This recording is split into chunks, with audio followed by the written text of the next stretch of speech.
Diguyur hujan deras, Kali Cibinang meluap hingga menyebabkan ratusan rumah warga di kawasan Cibubur, Jakarta Timur terendam banjir. Banjir juga merendam sejumlah mobil milik warga. Di saat Hari Raya Idul Fitri yang penuh sukacita, sejumlah warga terpaksa mengungsi lantaran ketinggian banjir terus naik hingga mencapai 1,5 meter. Pinggir kali sih bisa 1,5 meteran.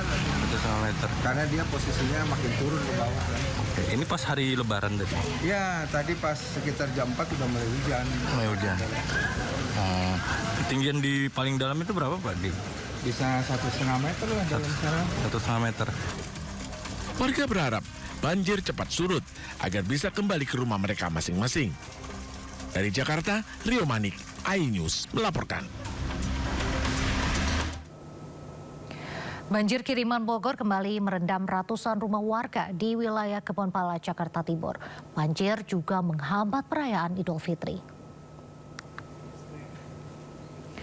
Perayaan Hari Raya Idul Fitri di permukiman Kebonpala, Jakarta Timur dikejutkan dengan datangnya banjir kiriman dari Bogor. Banjir ini sempat membuat panik warga karena tanpa ada pemberitahuan dari pihak yang berwenang. Warga tidak sempat mengamankan barang-barang mereka ke tempat yang lebih aman. Banjir kali ini membuat perayaan Hari Raya Idul Fitri menjadi terganggu.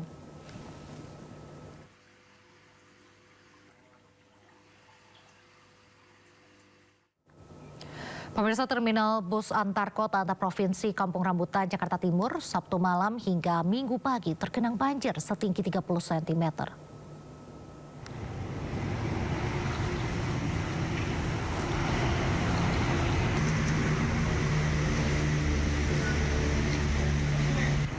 Ya pemirsa, inilah kondisi terminal keberangkatan bus antar kota antar provinsi di terminal Kampung Rambutan, Jakarta Timur. Genangan air setinggi 30 cm tentunya mengganggu aktivitas kedatangan maupun keberangkatan bus. Sejumlah calon penumpang yang hendak masuk ke terminal harus menerobos genangan. Intensitas hujan yang tinggi serta buruknya drainase diduga menjadi salah satu faktor penyebab banjir di terminal.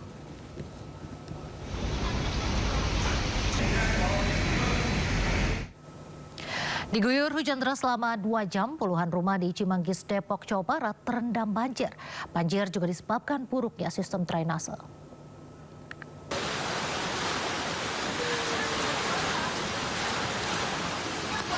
Hujan deras dengan intensitas tinggi menyebabkan puluhan rumah di Cimanggis, Depok, Jawa Barat terendam banjir dengan ketinggian air mencapai 70 cm. Sejumlah warga berupaya menyelamatkan barang berharga. Menurut warga, hujan turun selama lebih dari 2 jam tanpa henti hingga menyebabkan debit air meningkat. Aliran air dari wilayah perumahan dan RT lain juga bermuara ke lokasi ini, serta kondisi drainase yang menyempit akibat perluasan jalan dan jembatan memperburuk situasi. Sebelumnya paling lewat atas air, lewat jembatan ke sana. Karena ini jembatan tambah lebar, otomatis air yang dari satu ke sini tambah kencang. Selain intensitas hujan yang tinggi, banjir juga dipicu oleh meluapnya air dari situ Pedongkelan. Dari Depok, Jawa Barat, Iyung Rizky, iNews melaporkan.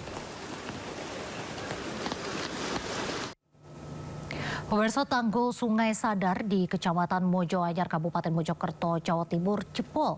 Akibatnya ratusan rumah di 2 desa terendam banjir.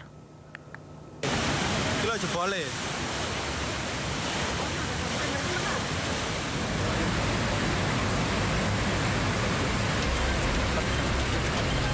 Diguyur hujan deras sejak Jumat siang membuat tanggul Sungai Sadar di Kecamatan Mojoanyar, Kabupaten Mojokerto jebol.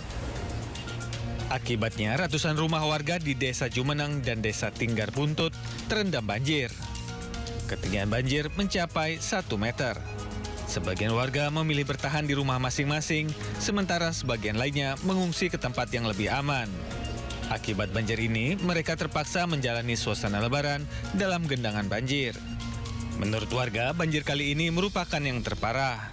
Untuk warga sekitar gimana sih kalau saat ini? Mengungsi atau gimana? Ya mengungsi di kampung sebelah. Untuk kejadian seperti ini sering atau gimana sih Mas? Ya sering, cuma yang ini yang terparah. Ya, biasanya kan selutut orang dewasa biasanya. Sejumlah relawan dari Badan Penanggulangan Bencana Daerah Kabupaten Mojokerto datang ke lokasi mengevakuasi gabah milik warga agar tidak terendam banjir. Pemerintah daerah berjanji akan segera menangani banjir tersebut. Dari Kabupaten Mojokerto, Jawa Timur, Salahuddin, iNews melaporkan. Kondisi arus lalu lintas masih cukup terkendali.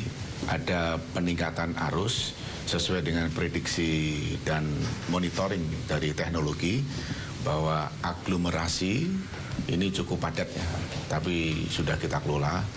Contohnya aglomerasi Semarang Raya, aglomerasi Jabodetabek, termasuk tempat-tempat wisata di Bali, di Malang Raya, termasuk juga yang ada di Jakarta, Jawa Barat, tempat-tempat wisata cukup diminati oleh rekan-rekan kita yang saat ini sedang liburan di tempat tujuan masing-masing.